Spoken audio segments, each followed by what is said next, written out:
تو کتے تمہیں ڈرا رہے ہیں. کیا اشارہ ہے. جب تک تم کتوں سے نہیں ڈرتے تھے بہادر تھے, کتوں میں ہمت نہیں تھی تمہیں ڈرانے کی. جب سے تم گناہ کر کے بزدل ہوئے, چھوڑ دو رات میں گندی فلمیں دیکھنا, بستر پہ پاپ کی فلم دیکھنے کی بجائے مصلی پہ رو کے دیکھ, جیسے اصحاب کہف کے پیچھے کتا تم ہلا کے چلا تھا, اب بھی کتے تیرے پیچھے تم ہلاتے ہوئے نہیں. نعرہ تکبیر, نعرہ رسالت, نعرہ حیدری, مسلک اعلیٰ حضرت. مراد آباد والوں, ہندوستان میں رہنے والے کتے بہادر نہیں ہوئے, تم بزدل ہو گئے. بزدلی سے نکلو, کتا پھر کتا ہے. میں کسی کو نہیں کہہ رہا ہوں, میں تو کتوں پہ بات کر رہا ہوں. امید ہے کہ مراد آباد کے کتے اگر پاس میں بیٹھ کے سن رہے ہیں تو ان کو برا نہیں لگنا چاہیے. رامپور کے کتے اگر یہاں کہیں سن, ان کو برا نہیں لگنا چاہیے. جب وہ چند جوان, توجہ کریں, کتے دم پیچھے کیسے ہلاتے ہیں. چند جوان, پاکیزہ جوان, متقی جوان, پرہیزگار جوان, جب اپنا ایمان بچانے کے لیے دقیانوس کے خوف سے گھر سے نکلے تو وہ چپکے سے رات کو نکلے تو پیچھے کتا بھی ہو گیا. ان جوانوں کو خوف ہوا, کتوں کا کام بھونکنا ہے, اگر اس نے بھونک دیا بھونکے گا یہ, پکڑائے گا ہمیں. اس جوان نے پتھر اٹھایا, کتے کی طرف مارا, کتے نے پیچھے کے پیر پہ کھڑے ہو کے آگے کے پیروں کو ہاتھ کی شکل دی اور اللہ سے کہا مجھے زبان دے تاکہ تیرے وفاداروں سے میں بات کر سکوں. اور پھر کتے کو اللہ نے زبان دی تو کتا بول پڑا, او اللہ والے تجھے خوف ہے کہ میں بھونکوں گا, ہم کتے ہیں مگر پتا ہے کس پر بھونکنا چاہیے کس پر نہیں. نعرہ تکبیر, نعرہ رسالت, نعرہ حیدری, فیضان غوث اعظم, مسلک اعلیٰ حضرت. اور یہ بات میں کسی کو طنز نہیں کر رہا ہوں, ہمارے قرآن میں لکھا ہے. اور پھر وہ کتا وفادار بن کے دھوم ملا کے پیچھے پیچھے چلا, لیکن کتا تھا, کتوں کی برادری کا تھا, مگر مسلمان کا وفادار کیا ہوا, خدا نے اس کے لیے بھی جنت کا اعلان کر دیا. پتا چلا تو کتنا قیمتی ہے مسلمان, تو اللہ کا وفادار بن, کتے تیرے وفادار. یعنی اگر تو گناہ چھوڑ دے کتے تجھ پہ بھونکیں گے بھی نہیں. کتے نہیں بھونکیں گے تجھ پہ اگر تو, سارا مسئلہ گناہ کا ہے, ہنسنے کی بات نہیں. گناہ چھوڑو پھر دیکھو زمین تمہاری فرما بردار ہوگی. بات دور نکل گئی, عرض کر رہا تھا ایک ایسا وفادار تھا ملک ملت کا, جسے فخر ہے ملک کو ملت کو, اس کو دنیا ٹیپو فتح علی کہتی ہے, جسے ہم ٹیپو سلطان کہتے ہیں. بڑا بہادر تھا, جب تک کہ وہ رہا ہمت نہ تھی بزدلوں کی کہہ سکے کہ ہمارا ہے ہندوستان. اسے شہید کر دیا گیا, اس کے بعد کہا ہمارا ہے ہندوستان. تو ایک بات جو کہنے چلا تھا یہ کہ حلال سے وفا پیدا ہوتی ہے, ماں باپ کی, حرام سے نہیں. میں نے سن لے, اللہ اکبر. انگریزوں نے ٹیپو فتح علی سلطان سے کہا ڈیل کرنی ہے, کسی معتمد کو بھیجو, بات کریں گے. سلطان کو لگا میرے بھائی سے بڑھ کر میرا معتمد کون ہو سکتا ہے. سلطان نے اپنے چھوٹے بھائی کو بھیجا, جاؤ انگریزوں سے بات کر کے آؤ, انگریزوں سے گفتگو کر کے آؤ, معاملات طے کر کے آؤ. بہنوں کی خاص توجہ, اللہ اکبر. چھوٹا بھائی گیا, جانے کے بعد دیر ہو گئی تو قریبی ندیموں نے, قریبی دوستوں نے سلطان کے کان میں کچھ بات کہی. سلطان کھڑے ہوئے, غصے میں آئے, حالت غصے میں ٹہلنے لگے. اور دیر ہوئی, ٹہلتے ٹہلتے ماں کے کمرے میں جا گھسے. ماں نے کہا میرے لال کوئی پریشانی ہے. ماں سے کہا ماں تمہارے بیٹے نے میری ناک کو خاک میں ملا دیا. ماں تمہارے ہیں معتمد سمجھ کر بھائی کو ڈیل کے لیے بھیجا تھا, بات کرنے کے لیے بھیجا تھا, لیکن وہ انگریزوں سے ہاتھ ملا گیا. ماں بیٹھی تھی, کھڑی ہو گئی. ماں ہوتی ہے, ماں ہوتی ہے. میں قوم کی ان بیٹیوں سے کہنا چاہتا ہوں, اللہ اکبر, عورتیں لال قلعہ نہیں بنا سکتی, لیکن لال قلعہ بنانے والا سپوت کسی عورت کا ہی پروردہ ہوا کرتا ہے. عورتیں فاتح بدر و حنین نہیں ہو سکتی, لیکن فاتح بدر و حنین کسی عورت ہی کا تیار کرتا ہوتا ہے. اللہ اکبر, عورت فاتح خیبر نہیں ہوتی, لیکن فاتح خیبر کو جنم دینے والی کوئی عورت ہی ہوا کرتی ہے. تو عورت نے بڑے بڑے انقلابیوں کو پیدا کیا. اگر عورت سچی ہے, دیندار ہے, عاشق رسول ہے, اللہ رسول کی وفادار ہے, اللہ اکبر, ماں ہوتی ہے. سلطان ٹیپو فتح علی کے جملے نشتر کی طرح ماں کے دل میں چپ گئے. ماں اٹھ کے کھڑی ہوئی, کہا سلطان تیرے منہ میں زبان روک اور گستاخی کی جرات نہ کرنا. تو نے کہہ کیسے دیا کہ میرا بیٹا ملک و ملت کا غدار ہے. سن لے, نہ تو غدار ہو سکتا ہے نہ وہ غدار ہو سکتا ہے. تاخیر کسی وجہ سے ہو رہی ہوگی, میرے دودھ کی وفا پر سوالیہ نشان کھڑا مت کر. میرا کوئی بیٹا ملک ملت کا غدار نہیں ہو سکتا. تھوڑی دیر گزری تھی کہ بھائی آیا اور بہت خوشخبری لے کر آیا. سلطان جب سارے معاملات نپٹ گئے تو ماں کے قدم پکڑ کر معافی کے طلبگار ہونے کے بعد کہا, امی میں جیسا مرد متزلزل ہو گیا بہادر, تمہیں اتنا یقین کیسے تھا ماں کہ تیرا بیٹا غدار نہیں ہو سکتا, وفادار ہوگا. تب ماں نے کہا تھا, بیٹا مجھے اپنے آپ پر نہیں رسول اللہ کی نسبت پر یقین ہے. جب میں نے تجھے اور تیرے بھائی کو دودھ پلایا تو کبھی بغیر وضو دودھ نہیں پلایا. ہمیشہ میں نے باوضو مدینے کے تاجدار پر درود پڑھتے ہوئے دودھ پلایا ہے. یہ وضو اور درود کی برکت ہے کہ میری کوئی اولاد ملک ملت کی کبھی غدار نہیں ہو سکتی. سود کا پیسہ کما کر بچوں کو حرام کھلا کر چاہتے ہو تمہارا بیٹا فتح علی بنے, یاد رکھنا یہ بہنیں ہیں, سیریل دیکھتے ہوئے بچے کو دودھ پلائے گی, زنا کے مناظر دیکھتے ہوئے دودھ پلائے گی, گندے گانے سنتے ہوئے دودھ پلائے گی. ان کی گود میں صلاح الدین جو بھی پیدا ہوگا ہرگز نہیں. ڈاکو, لٹیرے, بے غیرت, بے حیا, جتنی گندگی کے ٹائٹل ہے تمہاری کوکھ سے جنم لیں گے. کیوں؟ اس لیے کہ تمہاری گود میں مریم کا تقدس نہیں, تمہاری گود میں سیدہ فاطمہ الزہرا کی حیا نہیں, تمہاری گود میں عائشہ صدیقہ کی پاکیزگی نہیں. کتنی گندگی کرو گے؟ کم سے کم مسلمان ہونے کا تو خیال کرو, کم سے کم آخرت کا خیال کر لو. بات سمیٹتے ہوئے عرض کروں, آپ دیکھیں تو صحیح, اندازہ تو کریں. 8 دن سے مسلمانوں کی جو شریف اور دل میں درد رکھنے والا مسلمان ہے, ان کی آنکھوں سے آنسو نہیں خشک ہو رہے. علماء قنوت نازلہ پڑھنے کی گزارشات کر رہے ہیں. قبل اول بیت المقدس کا کیا حال, فلسطین کی سرزمین پر مسلمانوں کی پوزیشن. ہم سے زیادہ انٹرنیٹ کا استعمال آپ کرتے, ہم سے زیادہ یوٹیوب فیس بک استعمال آپ کرتے ہو. دیکھو ان کے گھروں کا حال, غور کرو, سوچو, توجہ کرو. نہیں دیکھی وہ کلپیں, ایک ماں کے 2 بچے, دونوں شہید ہو گئے, اس کی گود اجڑ گئی. میں یہاں جو مائیں اور بہنیں موجود ہیں ان سے کہنا چاہتا ہوں, کسی ماں کی گود کا درد ایک عورت سے زیادہ کون محسوس کر سکتا ہے. لیکن ہم کیا کر رہے ہیں پتہ ہے, ہم اتنا بڑا کارنامہ انجام دے رہے ہیں اس میں, فلسطین کے مسلمانوں کے اس میں, کہ جو ویڈیو اور جو کلپیں اور فوٹوز آ رہے ہیں بس ایک دوسرے کو گروپ میں شیئر کر رہے ہیں, دیکھو یہ ہو رہا ہے, یہ ہو رہا ہے. ان کے لیے کیا گیا, ان کے دکھ میں کہاں شریک ہو تم, بتاؤ. اللہ کے رسول صلی اللہ علیہ وسلم نے فرمایا, مومن ایک جسم کی طرح ہوتا ہے. جسم کے کسی بھی حصے کو تکلیف پہنچے پورا جسم تڑپے گا.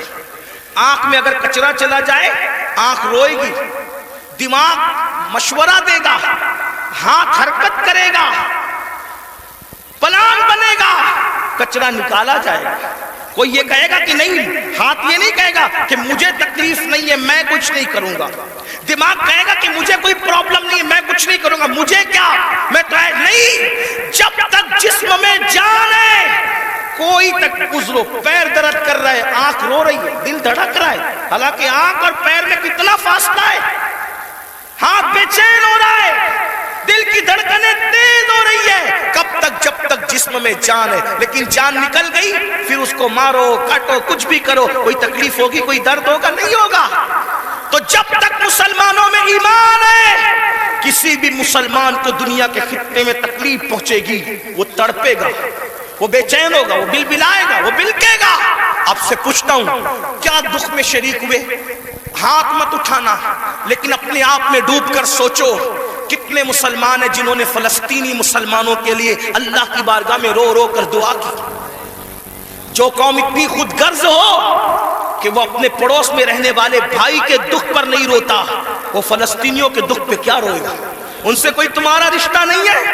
جن کی گود خالی ہو گئی، جن کے گھر ویران ہو گئے، آبادیاں قبرستانوں میں تبدیل ہو گئی، سوچو ان کے گھر کی چھت بھی ختم ہے، وہ بغیر چھت کے زندگی گزارے، جوان عورتیں بیوہ ہو گئی ہیں، لاشیں اتنی لاشیں ہیں کہ پہچان نہیں ہو رہی ہے، دفن کرنے کے لیے جگہ کا معاملہ، کفن کا معاملہ۔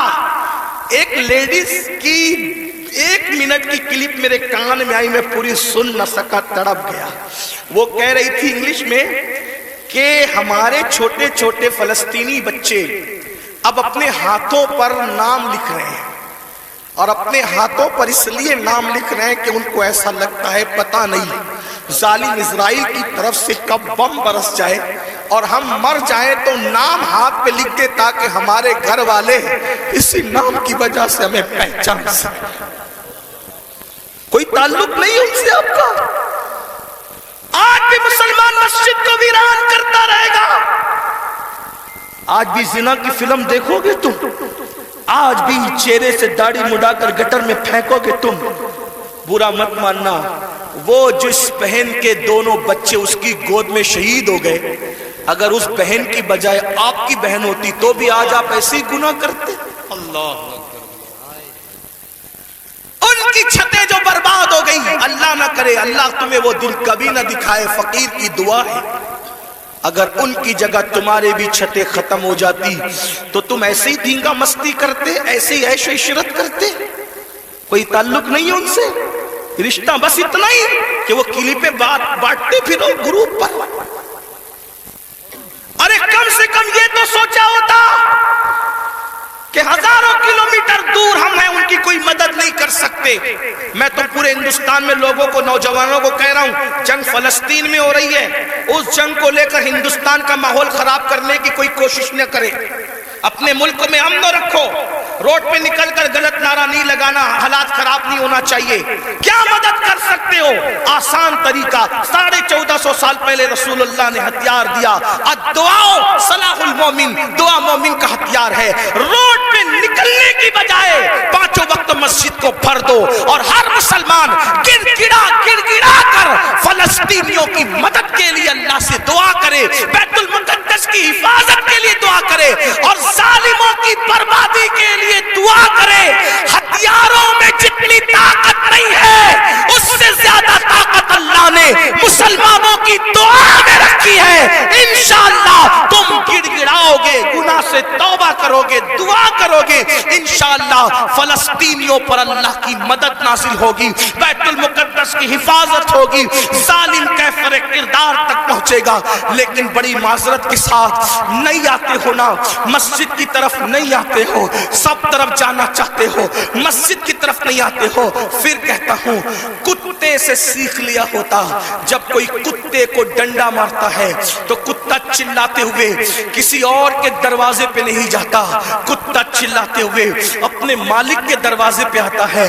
کتے کو پتا ہے کوئی مار رہا ہے، اگر مار سے مجھے کوئی بچا سکتا ہے تو میرا مالک ہی بچا سکتا ہے۔ مسلمانوں، دنیا تمہیں اتنا پیٹ رہی ہے، دنیا تمہیں اتنا لوٹ رہی ہے، کتا پٹنے کے بعد مالک کی چوکھٹ پہ آ جاتا ہے. تم انسان ہو کر کب آؤ گے مالک کے دروازے پر؟ اللہ کے دروازے پہ کب آؤ گے؟ یاد رکھنا کل بھی اپنے مسائل کا حل اللہ کی چوکھٹ پہ تھا, خدا کے در پہ تھا. آج بھی اپنے مسائل کا حل اللہ کی بارگاہ میں ہے. پلٹ آؤ اللہ کی طرف. کہیں پناہ نہیں ملے گی, پناہ ملے گی تو اسی کی بارگاہ میں ملے گی. رجوع ہو جاؤ اس کی طرف. گناہ کر کے نہ کسی کو عزت ملی ہے نہ آپ کو عزت مل سکتی ہے. مجھے پتا ہے ان ہزاروں جوانوں میں کچھ ایسے سعادت مند چہرے مجھے نظر آ رہے ہیں جن کے دلوں میں واقعی امت کا درد ہے, قوم کا درد ہے. وہ پلٹیں گے, وہ توبہ کریں گے, وہ نادم ہوں گے. ہاں ہاں میری قوم کے جوانوں ضرور یاد رکھو, ہر دروازے پہ جا کر کے اگر انسان جرم کا اعتراف کرتا ہے, دنیا کی عدالتوں کا دستور ہے جہاں پر جرم کو قبول کر لو تو عدالتیں سزا سناتی ہے. ایک میرے اللہ کی عدالت ہے, وہاں جرم قبول کر لو تو سزا نہیں سنائی جاتی بلکہ معاف کر دیا جاتا ہے. ہر جگہ کا دستور ہے کہ اگر جرم قبول کر لو تو لوگ ذلیل کرتے ہیں. یہ میرے اللہ کی شان ہے, جرم قبول کر لو تو یحب التوابین کا خوبصورت تمغہ گلے میں ڈال دیا جاتا ہے اور محبوب بنا لیا جاتا ہے. تو آؤ نا میرے بھائیو, اللہ سے دور کیوں ہو؟ وہ اللہ جس کا فرمان ہے کوئی میری طرف چل کے آتا ہے تو میری رحمتیں اس کی طرف دوڑ کر جاتی ہے. یاد رکھنا لڑکا لڑکی کے ناجائز تعلقات میں کوئی لطف نہیں ہے, یہ توائی ہے. آؤ اللہ سے تعلق جوڑیں. کیا بات, واہ, آؤ اس کے قریب ہو جائیں. سبحان اللہ. میں نے تو یہ بزرگوں سے سنا بھی اور محسوس بھی کیا, سب سے تعلق جوڑنا مشکل ہے. توجہ ہے, کیا بات جی حضرت. رضا نگر رامپور والوں توجہ ہے, گرد نواز سے آنے والے سب سے تعلقات بنانا مشکل ہے. سب سے آسان اگر کسی سے تعلق بنانا ہے تو اللہ سے. جلدی ناراض نہیں ہوتا, سبحان توجہ, کیا بات. جلدی ناراض نہیں ہوتا, جلدی راضی ہو جاتا. واہ, رب کو منانا بہت آسان ہے, لیکن یہ میری قوم کی جفاکاریوں کا ماتم کون کرے؟ سب کو منانا چاہتے ہیں, رب کو نہیں منانا چاہتے, کیونکہ رب کی ناراضگی کی ان کے پاس اہمیت کیا ہے؟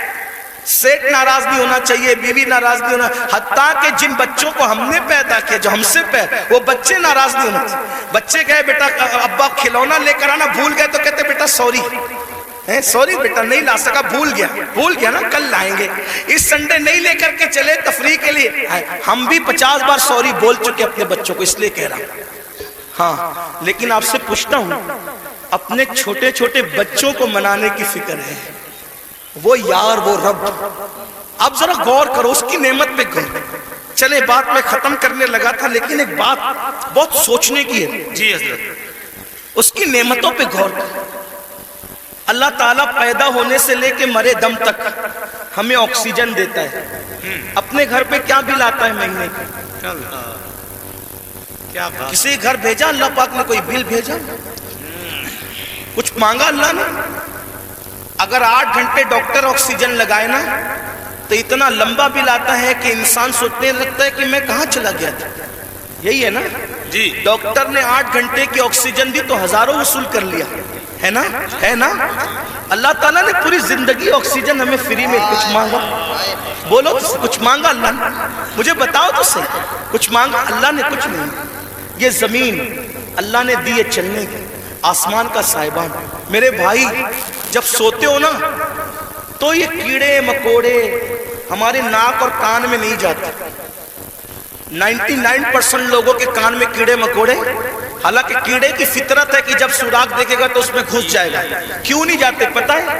60 فرشتے ہر انسان پر اللہ نے حفاظت کے لیے مقرر کر دیا. ناک اور کان میں کیڑے بھی نہ جائے میرا اللہ بچاتا ہے. سوچو تو صحیح نہیں, غور کرو. گھر سے نکلتے ہو نا اللہ کا نام لے کر, 2 فرشتے حفاظت کے لیے مقرر کرتا ہے جب تک گھر پر لوٹ نہیں جاتے. ماں کے سینے میں دودھ کس نے پیدا کیا؟ پیدا ہونے سے پہلے اللہ نے. اور سینے میں دودھ پیدا کرنے کے بعد ماں کے دل میں ممتا بھی پیدا کی کہ اس کو پلا. اگر اللہ نفرت پیدا کرتا تو درجنوں عورتیں ایسی ہیں جو اپنے بچوں کو چھوڑ کے ہاسپٹل میں بھاگ گئی. اگر ہماری ماں بھی چھوڑ کے بھاگ گئی ہوتی تو عزت کے ساتھ ایسے بیٹھتے یہاں. تو اس ماں کے دل میں کس نے پیار دیا؟ خود سردی میں ہمارے پیشاب پہ سوتی رہی اور ہمیں گرم بستر پہ سلایا. کس نے پیار دیا اس کے دل میں؟ اللہ نے. کھڑے ہونے کی طاقت کس نے دی؟ جاؤ لنگڑوں سے پوچھو پیر کی قیمت کیا ہوتی ہے. جاؤ پوچھو. جتنی بے وفائی کرنا ہے میرے اللہ کے ساتھ کر لو، ایک دن اللہ کی عدالت ہے. اندھوں سے پوچھو آنکھ کی قیمت کیا ہوتی ہے. اگر اللہ آنکھ چھین لے اربوں خربوں روپے بھی دے کر کے تم اخیارے نہیں ہو سکتے. اسی کی دی ہوئی آنکھوں سے اسی کی نافرمانی اس کے نبی کے دل پہ کیا گزرتی ہوگی؟ سوچو تو صحیح. جا کر کے پوچھو زبان کی قیمت کیا ہوتی ہے، جس کی آواز نہیں نکلتی، جس کو منہ نہیں ہے. اتنی ساری نعمتیں لے کر بیٹھے ہو، پھر اس سے بے وفائی. اقبال نے کہا تھا بتوں کو تجھ سے امید، بتوں سے تجھ کو امیدیں، خدا سے نامی دی. مجھے بتا تو صحیح اور کافری کیا ہے؟ کفر کس چیز کا نام ہے؟ کہتے ہو اللہ نے ہمیں دیا کیا؟ میں نے کہا لگا قیمت آنکھ کی، لگا قیمت کان کی، لگا قیمت زبان کی، لگا قیمت کڈنیوں کی، لگا قیمت خون کی. ارے جن کو ڈائلیسس کیا جاتا ہے ان کو کتنے روپے ہر مہینے خرچ کرنے ہوتے ہیں. میرا اللہ روزانہ تازہ خون پیدا کرتا ہے. کچھ مانگتا ہے اس کے عوض میں؟ کچھ نہیں مانگتا. پھر بھی اس سے بے وفائی. کب تک ادھر ادھر بھٹکتے رہو گے؟ موت ہے. کب تک اس سے جفا کرو گے؟ موت ہے. کب تک اس کو ناراض کرو گے؟ موت ہے. میرے بھائیوں اتنا سوچو، دنیا میں اتنا دیا ہے، آخرت میں کتنا دے گا؟ وفادار تو بن کے دیکھ، وفادار تو بن کے دیکھ. سب کے لیے روئے ہونا، کبھی میرے اللہ کے لیے بھی رو کے دیکھ. سب سے دوستی کا ہاتھ بڑھایا نا، کبھی اس کے بھی دوستی کا ہاتھ اس سے بھی بڑھا کے دیکھو. کبھی ادھر بھی قریب آ کر دیکھو.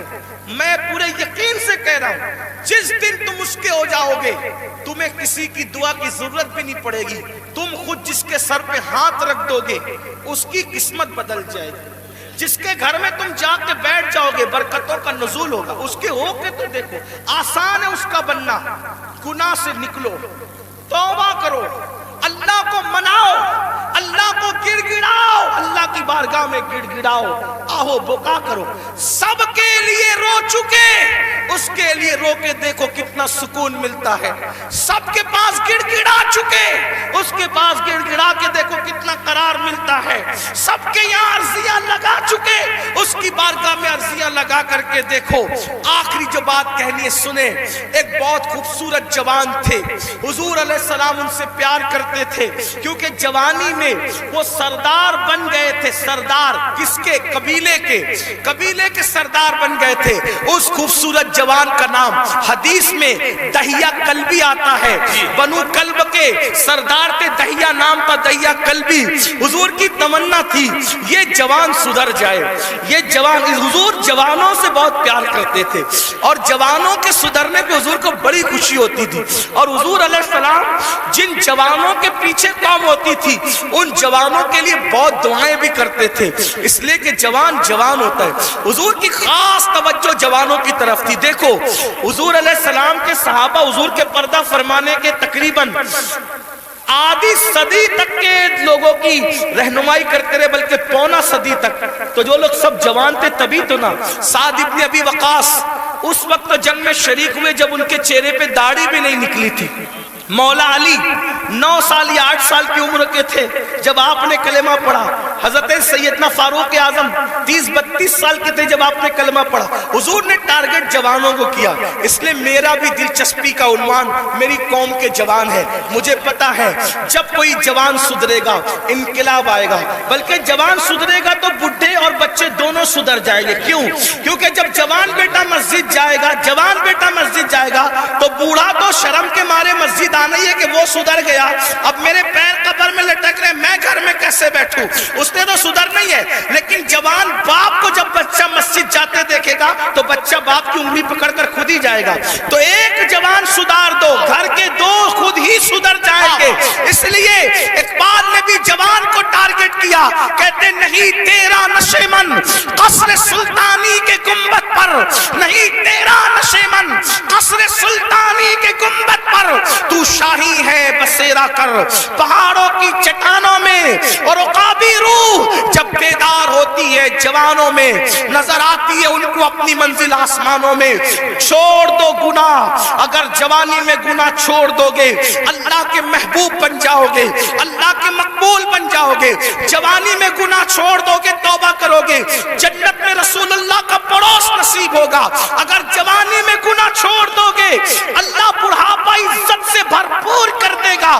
جو لوگ جوانی میں گناہ چھوڑتے ہیں اللہ انہیں عزت والا بڑھاپا عطا کرتا ہے، وقار والا بڑھاپا عطا کرتا ہے. تو یاد رکھیے. اور پھر یہ سب کے سب